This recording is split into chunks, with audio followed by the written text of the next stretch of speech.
Hello, everybody. My name is Ben Meyerson. This is Noles Quality Control. If you're joining us on Twitter, on Tomahawk Nation's Twitter, make sure you click the link right on your screen somewhere. It'll send you over to my YouTube channel. Again, I'm Ben Meyerson. I'm a beat reporter for FSU football at Tomahawk Nation. Today, I'm joined by my guy, I guess spring practice sort of partner, Tommy Mire. Tommy, you've been doing excellent coverage of spring practice. I encourage everyone, if you haven't already, go to Tomahawk Nation. Check out Tommy's work. He does excellent stuff. I read it constantly. He's always keeping practice notes and letting you guys know what's happening at FSU spring ball right now. So, Tommy, how are you doing today, man? And man, what's this past week been like? Because it's been a fun week of spring practice. I'm doing good. Thank you, by the way. Of course. Spring practice has been interesting. Yes. It's been great. It's been like up and down, like high and low, like everything you could ask for, in I guess entertaining football. But no, it's been great. No, and it's been this past week has certainly been very interesting, like you're saying. Seeing all the battles, especially at that receiver and DB room, it's getting really competitive between those guys. And I can just tell everyone at home who doesn't get to see spring practice like we do, that you should be definitely optimistic about this group. And I think they have not just a high floor right now, but there's a high ceiling with this group as well. And I think the biggest thing moving forward is that we see that consistency out of them. We see flashes here and there in some practices, and there's certainly some players we'll touch on. I know for me, Ja'Kai Douglas is a personal favorite. He's my guy. I'm staking my claim now. But this is, I'm just going to put this out there now. We are the Ja'Kai Douglas Hive or fan club, or at least I am. I don't want to throw Tommy in there too. I don't want to throw his name up. He's look good. No, he has looked good so far. And we'll certainly talk about him, the offensive side of the ball today. We'll touch on the quarterbacks, running backs, wide receivers. We'll do a lot of skill positions. And I encourage everyone, if you haven't already, go over to YouTube, subscribe to my channel, and turn on notifications because we'll be doing more of these live streams about once a week as well on the Tomahawk Nation Twitter. But the first thing we got to talk about, Tommy, and I feel like for any FSU football podcast, show, whatever you want to call it. This is a live stream, right? We're just having fun. We're kicking it with the people. Jordan Travis is that dude. Obviously, he is quarterback one heading into the season for the Florida State Seminoles. And I think, obviously the big difference for him this year versus last year was he is the unquestioned starting quarterback. There isn't competition there. He's the guy. He's getting every single rep that he should be getting in practice. But when you look at the spring practice so far, where do you assess where Jordan is now versus maybe, this time last year even? He's definitely improved. Definitely improved throughout the season. I mean, he's going by spring. You can't really judge as much as you could into fall camp, or as much as you would into fall camp on how the team's going to look. But the one thing, and we've actually talked about this in practice, was that people think that he does not have the arm capability that you would want, but that's completely false. Like you can see him throw the ball. He's not as accurate as he could be, but he is accurate enough to be QB1, and he rightfully so has that spot. Yeah, I totally agree with that sentiment. And I think the thing that I specifically said to you, maybe it was Thursday or Tuesday during practice, was that he has every single tool you would want in a Power 5 ACC quarterback, maybe besides that pinpoint accuracy. And even then, that's really just a nitpicky thing where there are certain throws you would like him to make. But even then, Tommy, just seeing where he was at the beginning of fall when I was first going to the fall training camp to now, he just looks so much more confident too in his arm. So different. He looks so different from fall camp and to now. Like he's growing into, being that guy, which he already was, but he's taking the next step. Yeah, and I think more than anything, he's taken kind of conviction over the leadership of the locker room, just the team in general. I mean, I remember, I think it was Coach Atkins, the new offensive coordinator, after that first spring scrimmage, said, there's just a different level of confidence when guys see Jordan Travis in the huddle, that the players light up in a different way, and I think just to get to the question down here, how much should the offense improve under Jordan Travis? I think it should improve tremendously because, quite honestly, Tommy, the rest of what is going on around Jordan Travis should be improving. I think maybe the one position you could even say was stagnant or is going to stay the same is running back, but that still is a big strength of the offense, and it's going to be a huge focus of what they're doing with that running game with Jordan as well. And I'll just say this too. He looks as fast as ever. I mean, I know we always talk about how much of an athlete he is, but the kind of space he's going to be able to create and manipulate the pocket and just do all those things that we saw him do at a high level as an escape artist, that's only going to be emphasized by the improvement of the offensive line, hopefully more health along the offensive line as well too. And I think for Jordan heading into this year, it's not so much as him improving, which he has. And like we touched on earlier, Jordan looks incredible in spring practice, but the rest of the team improving around him and elevating, the level of play overall. It's going to make him look better. And it's going to make this offense just hum at a much better rhythm, I think. We saw that on Thursday too. And that wasn't totally Jordan Travis, but give me that offense that we saw because that was incredible.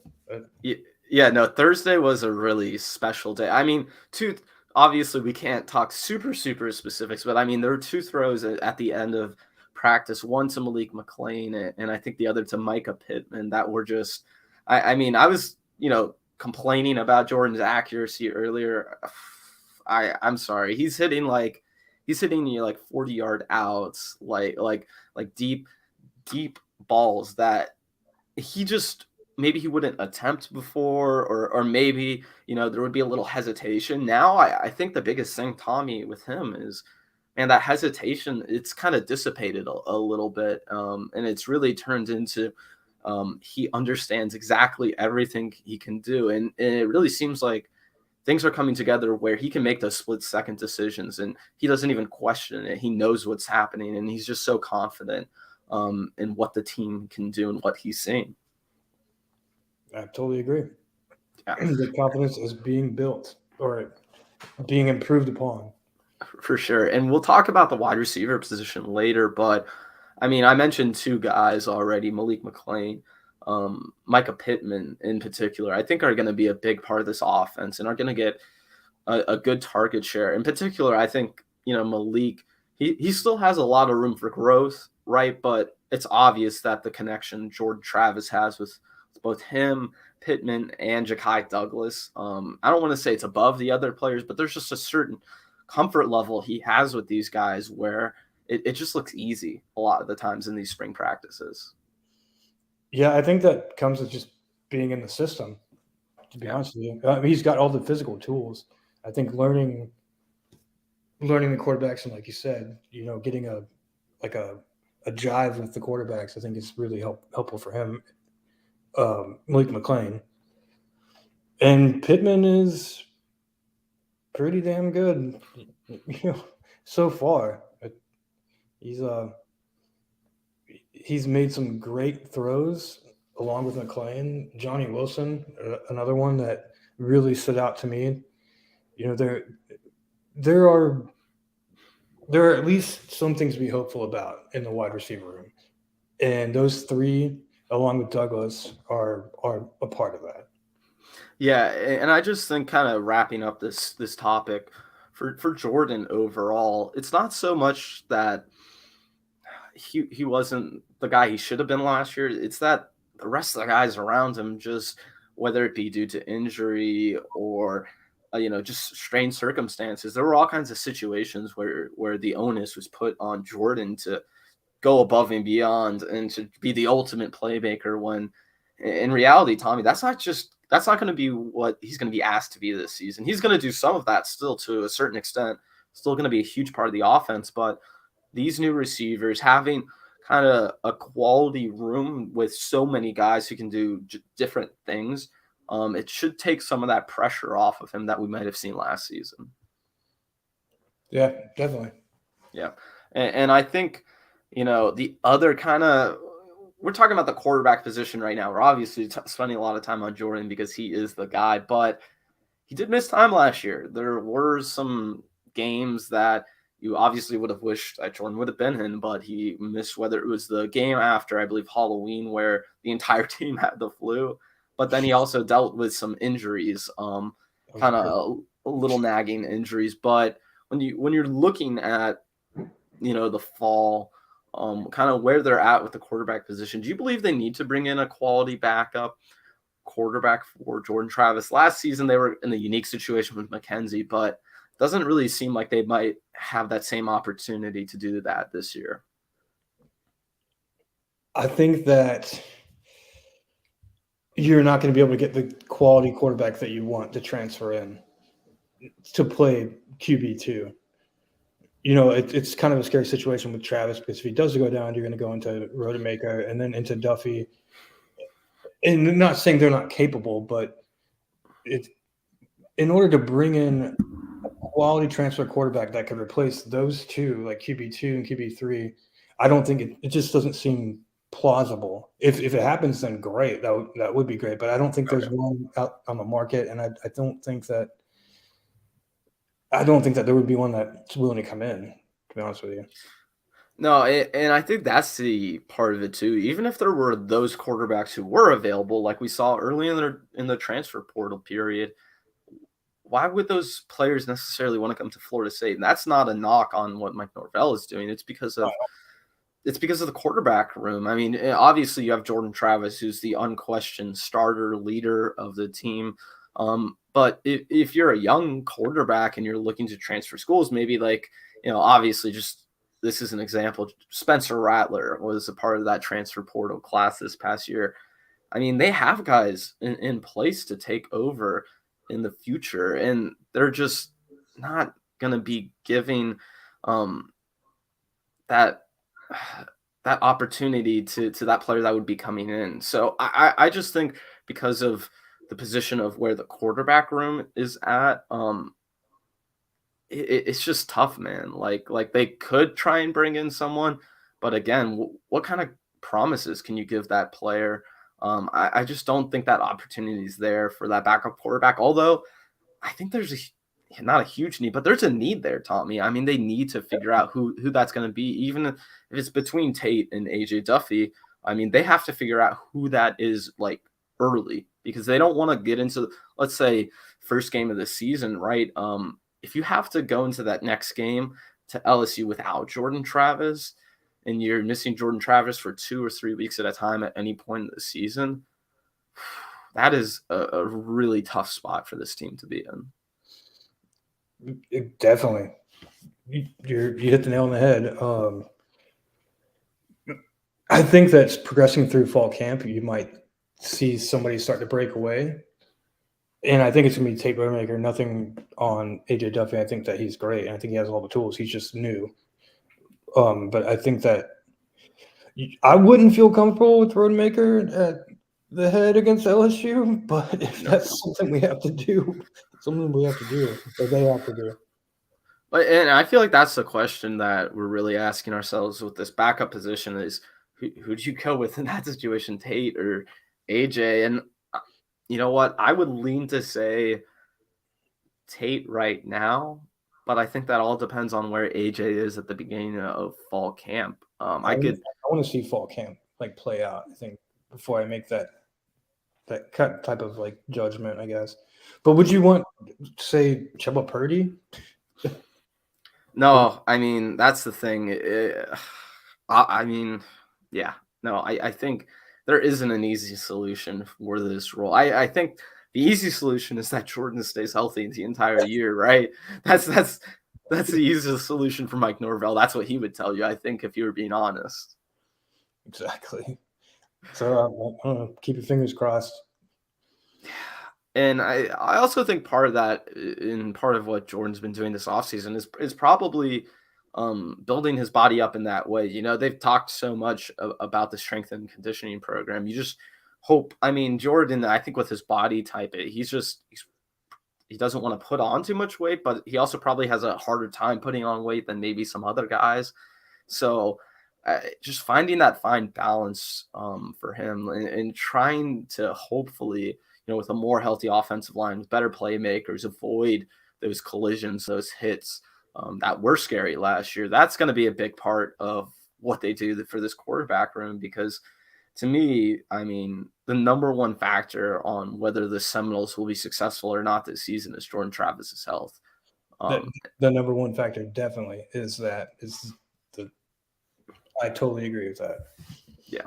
So Jordan Travis, which actually is not, the offensive line isn't looking terrible. I mean, it's looking a lot better than years past.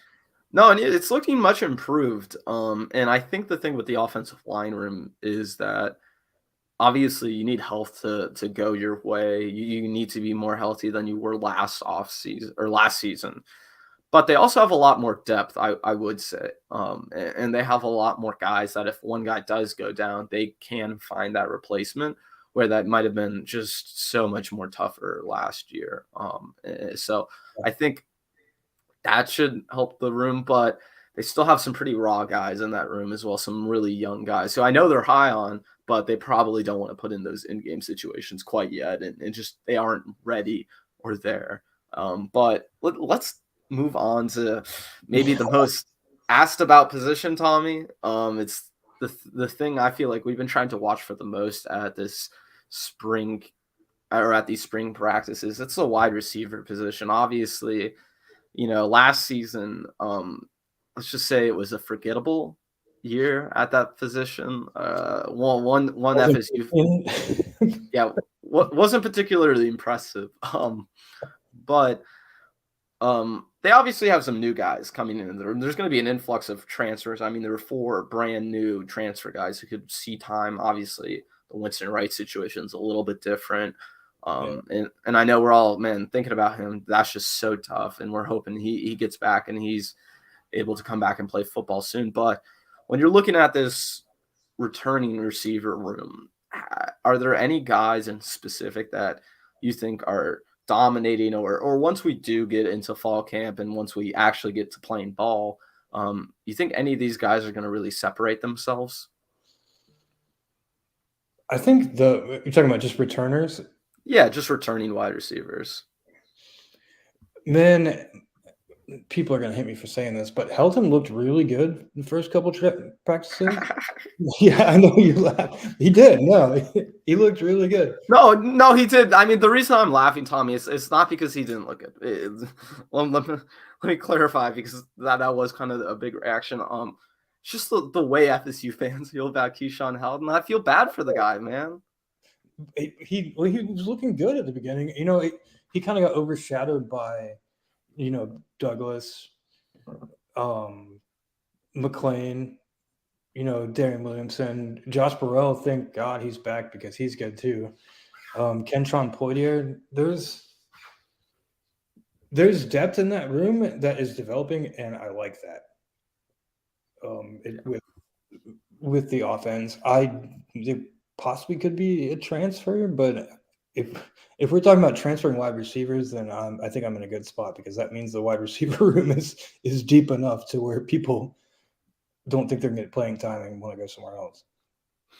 Yeah, I totally agree with that sentiment. I think the depth at this room, it's going to be huge for them this year, because you talked about Keyshawn Helton, and if they're going to be primarily using, 2 different slot receivers like we saw a lot of the time last year, both in the left slot and the right slot, when they do those 4 wide and those 4 wide sets, there's going to be opportunities, even if you have a crowded slot room between Pittman, Douglas. All right, sorry to interrupt and you. Helton. Pokey has been phenomenal. I can't believe I left him out. But Pokey has been great too. But I think there will be plenty of opportunity for these returning receivers as well. But not too much pressure in the way that we may have seen with Keyshawn Helton last season, where they relied on him just so much game in and game out, and just asked him to do more than you would want him or be comfortable with him doing with how many reps they were playing him at last season. Now they'll be able to use guys like Ja'Kai Douglas, who's really developing into his own. Like I said, I'm a part of the Ja'Kai Douglas Hive, the fan club earlier, man. I think, and I just put an article out on Tomahawk Nation. Check that out about this, that he's going to be their primary slot guy. And he's kind of like, man, he's kind of Weapon X in a way, right? Like, obviously, I think he's going to be used at the slot more than anything.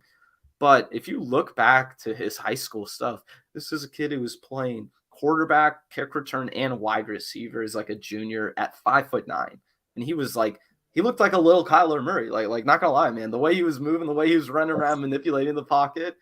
And I'm not saying, obviously maybe you get a one special quarterback play in there, something like that for Ja'Kai Douglas. But really, once he did get his opportunity from that Miami game on Tommy, every time that he got those targets, he would make the most of it. And I think he was averaging about, 12-yard average at the target, but like 19 yards per attempt in terms of receptions. So this is a kid who's like when you give him that opportunity, you let him work out of the slot, he's going to make big explosive plays. And especially we saw him just kill Notre Dame and Miami on that slot fade, both for like 40+ yard plays that kind of helped them like put themselves in a really good position. So I think, Ja'Kai Douglas, obviously Malik Mclean, I think he's just developing right before our eyes, Tommy. And the reason I didn't want to focus on him too much today is that I feel like by the time fall camp rolls around and we get closer to the preseason, the actual season starting, he's just going to look even better and better than he did now. The way he's progressing, his development, how quick it's been to me has been truly like really impressive. And I don't want to say he's going to be that true wide receiver one quite yet, but it does feel like it's kind of trending that way, Tommy. I agree. He's got all the tools necessary to be that guy. It's going to be, just more time in the system, learning the routes. We are kind of seeing them go up against our own defense. So it'll be different to see this offense and especially wide receivers go up against an opposing defense. But from what I've seen so far, I think that he's definitely trending in that direction, like you said. Yeah, I think everything's trending the right way for him. And I think for all these guys, Keyshawn, Ja'Kai, Josh Burrell, Malik, it's really about the opportunity more than anything, because I think when you look back at last season, there was just kind of an inconsistent target share where, Ja'Kai Douglas, for example, gets 3 targets, has a nice play in the Notre Dame game. And then I think through week 10, he only had 4 targets, 4 catches total. And most of those came from that Notre Dame game. And then if you look from that point on, 13 targets, 10 catches, 180 yards about.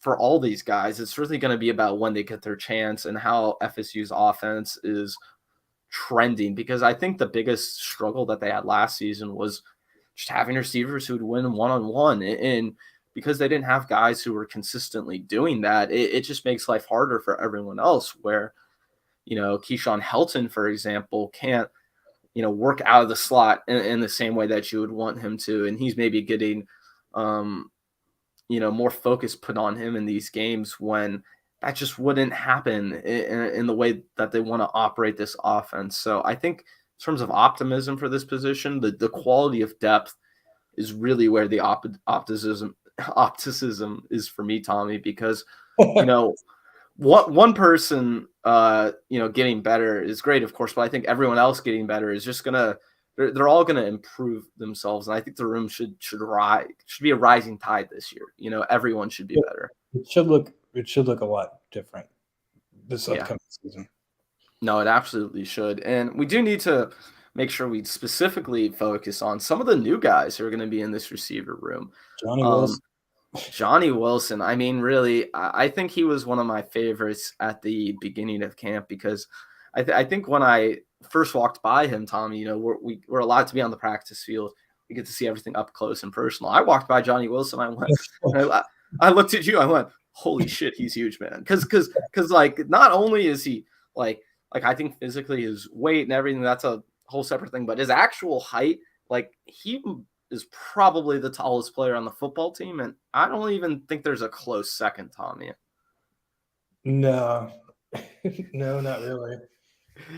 I can't really think of one that can in comparison.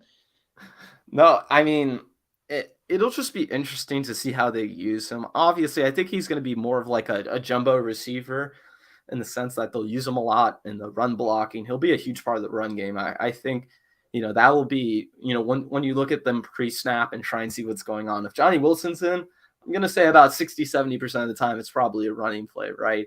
But he's crossing to the middle. Exactly. I was going to say we saw him. He got some nice crossing routes. He was working the middle of the field very well when he was getting those opportunities in spring practice. And obviously between him, Micah Pittman, Deuce Spann, they're bringing a lot of new talent to the room. I would say, though, the two guys that we're going to see the most of next year are definitely going to be both Wilson and Pittman, just because I think with Pittman, like we were talking about earlier in the show, man, he looked like excellent on that last Thursday of practice. Yep. Towards the end, towards that last half of practice, yes. Yeah, before that, I saw them. They were doing like this one, like just a route drill, but he bulldozed these two players just by himself. It was just him, and I was just thinking, like, man, you just took out two defensive backs, possibly a linebacker, and scored a touchdown.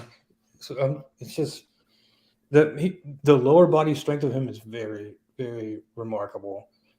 And even then, when we were talking about this the other day, when he had like the whole offensive line behind him, pushing him into the red zone.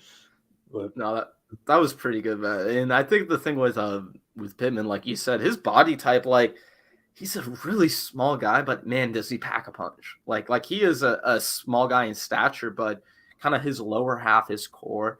I mean, we saw him make I'm just gonna say I think it was the best contested catch I'd seen in spring practice. Yeah, that was a good one.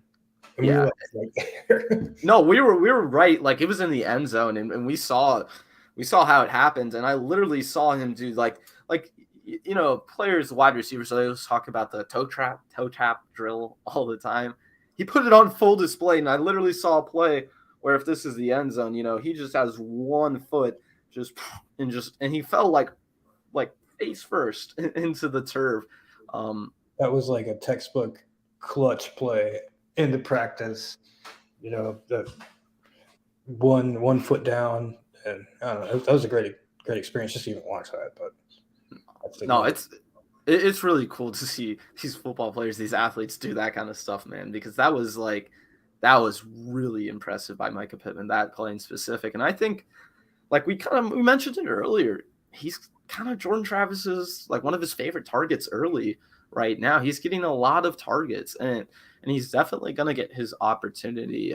And I don't think we'll have as dominating as a receiver, game in, game out for Florida State. There won't be that. I don't think that one guy who, will put together an entire season, right? But I think we'll see a stretch of games from Micah Pittman where he's going to put together 2-3 games that are just really, really impressive. I think so, yeah.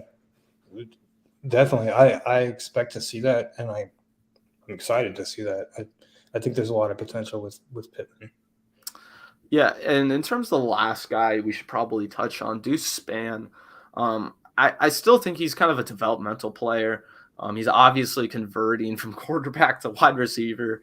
And he did get a little bit of targets and some play at the position before he transferred. But I think for him this year is all about learning right now, learning how to play the position. But I mean, we have seen him make some really, really nice plays. And Tommy, I know there's this drill that you and I will always talk about, and we love getting videos up for Tomahawk Nation, where the two players will start back to back and then they'll run back. And you know what?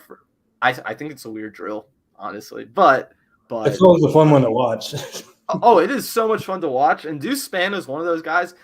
every single rep I've seen him do, I'm always like, oh wow, like man, you juke that guy out, like he is, man, he's an impressive athlete. He's obviously a raw receiver, but I mean, as an athlete, man, he is really, really impressive at his size. Yeah, let's give him some more reps. Yeah, and the spring's about. Yeah, no, it's what spring is all about. And I think, with this receiver position, with this transfer group, like we've been saying throughout this whole show, I just think it's going to raise the quality of the position overall, and we'll see. I think the results play out, and once we see them obviously play in fall. I think these dividends are going to pay off for this team because whereas for certain games, they had to rely on your Keyshawn Heltons and kind of go to the bottom. No, obviously he's not the bottom of the receiver. That was going to kill me for saying Keyshawn Helton. No, don't worry. I won't hang on to it too much. All I'm saying is, last year there were so many instances where the focus was all Keyshawn for a game, or if Malik, he was having a hot stretch, we're going to try and force the ball his way. I just don't think they'll have as many of those problems next season. Although I still think the receiver position isn't going to be necessarily a strength. I just don't think it'll be as much as a weakness as it was last year. I don't think it's going to hamper that team in that way. Got to catch the ball. They got to catch the ball. Yeah. And kind of ending the skill position group, going over to running back Tommy. Hey, man, we got to make sure we're rolling through this. I'm your host. I got to, make sure we're keeping the order rolling. We're about half an hour into the show. By the way, anyone who's over on Twitter, who's watching on Tomahawk Nation's Twitter right now, hop over to YouTube, click the link, make sure you subscribe to my channel. Again, I'm Ben Meyerson. This is Noles Quality Control. I hope you guys have enjoyed the content so far. We'll be doing a lot more of this throughout the spring practice, and I'll have Tommy back on, I'm sure, again, sometime soon. But this running back room, it's not going to look, crazy different. Obviously, there's the one big loss, Trreshaun Corbin, going to the league. He got more yards, more carries than anyone else last season, but I don't think that means that FSU is going to be losing this rushing attack that was second in the ACC for, I believe, most of that season. So, when you're looking at Treyshawn Ward, is he going to be that running back one? And kind of how do you see this room playing out? What does it look like? That's a strange situation. I think they're going to try and make Ward be that running back one, but I think I really want to watch Benson some more and see how he does. They've all got talent. I just don't think there's a clear set RB1 right now. I don't think Ward has the size and durability to take, however many snaps a game. A running back that has stood out and continues to stand out from last year was CJ Campbell. Yeah. I do think that he might get on scholarship. I think he's got potential. But I really don't think there's a clear-cut running back one as of now. Ward is great. They're all great, but I just don't think I don't know. There needs to be some sort of melding going on, or just have the whole rotation of running backs like by committee. Yeah, and that's kind of thing I'm starting to sense, Tommy, is that I think Treyshawn Ward will get his opportunities, right, and he'll certainly have games where they do feature him more than the other backs. I think similar to how Trreshaun Corbin was featured last year, but also, going back and looking at some of his advanced numbers, his snap share, he had like 4 games last year with double-digit snaps. The most snaps he got in a game was 15 snaps, and those 2 separate games. Besides that, this is a guy, he just wasn't seeing the field as much as he would have certainly liked to, because he has other guys in front of him. So I think you're right that there is no clear-cut running back one. There isn't that guy who's shown out above and beyond everyone else, and it's just so clear there's a world difference between who's first and who's second. I think Trey Benson should certainly get some of that opportunity. You mentioned CJ Campbell. I think he's a guy that a lot of FSU fans are going to get to know very quickly because he just wasn't getting any opportunity at all. And I think, multiple times during the spring practices, I said to you, Tommy, like I'm not even noticing Lawrence Toafili, but we see CJ Campbell like all the time, man. Like they love CJ Campbell in that FSU offensive room. Yeah, he's good. I hope he gets a scholarship, to be honest with you. He's just very beneficial for the scout team, of course, because he's a good running back. But every time I see him play, he is eating up the defense. Like regardless if he's catching out in the flats or if he's just running, you're always seeing his number and being like, who's that?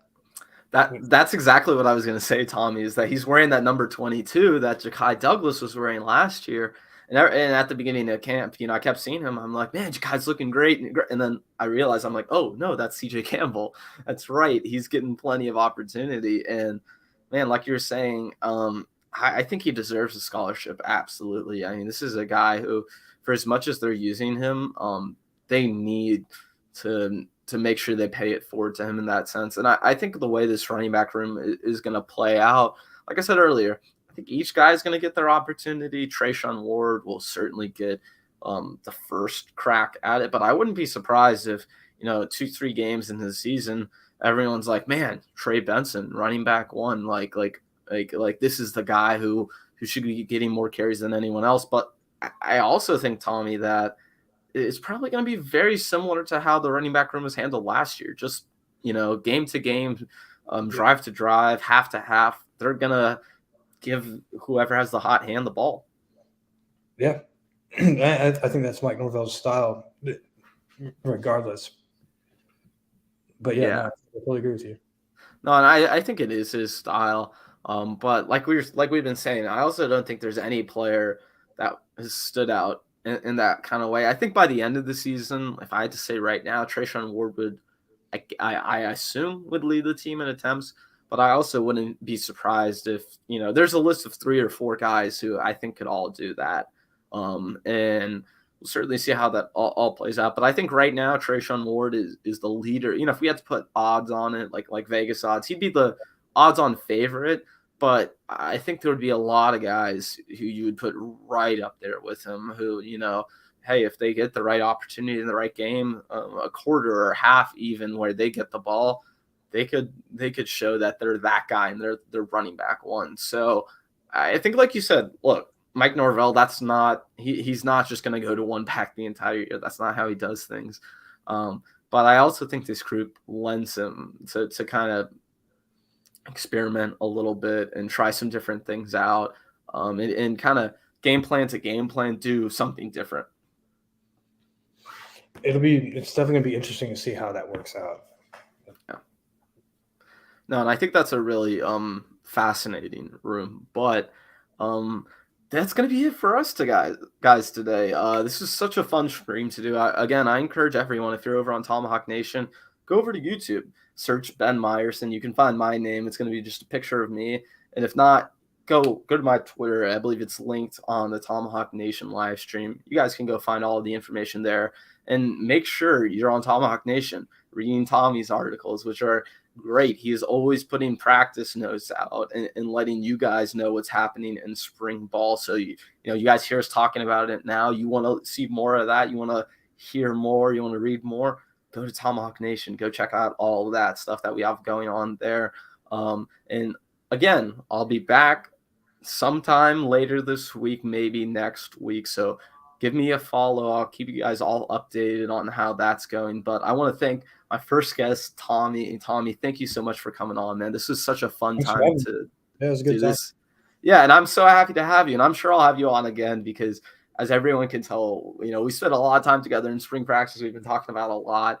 And I'm sure these next few spring practices, the spring game coming up in a few weeks, obviously we got a pro day tomorrow. There's going to be a lot going on in Florida State Seminole football world. So there's a lot of exciting content going forward. Pro day and practice. Yes, yeah, that's right.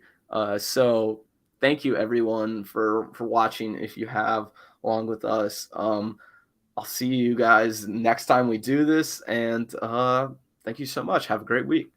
Peace out.